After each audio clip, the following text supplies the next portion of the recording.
Les pensées.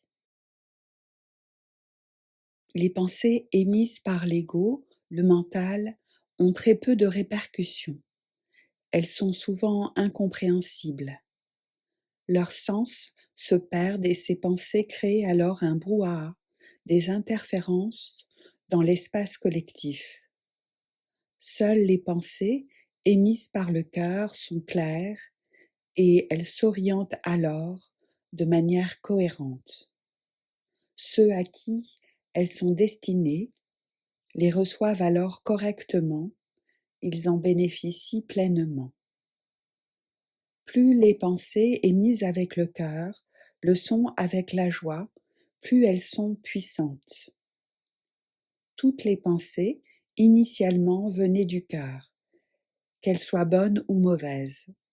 Le cœur représente la nature profonde de chaque personne, de chaque entité et de chaque énergie.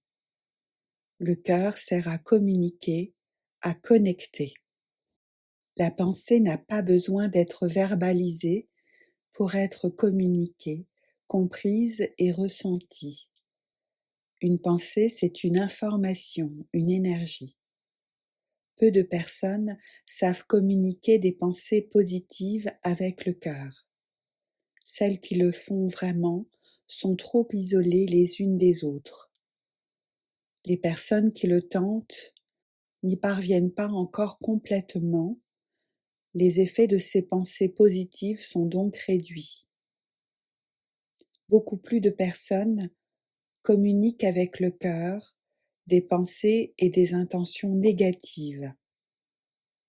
Les effets de celles-ci sur l'ambiance générale humaine ont bien lieu, et ce négativement. Ces impacts peuvent pour une part expliquer le chaos actuel sur la Terre.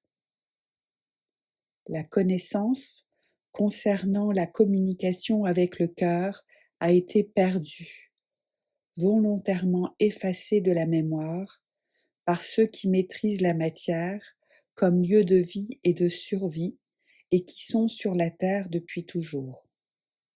Pour eux, la Terre est un jeu, un champ de bataille. Ils utilisent la matière pour déconnecter les humains et pour les empêcher de communiquer adéquatement avec le cœur. La matière diminue la nature de l'homme et ses capacités. Elle réduit le champ des possibles. Ils ont la volonté de diviser par le mental. Initialement, la pensée venait du cœur. Elle est un bienfait. Elle existe pour faire avancer, pour créer.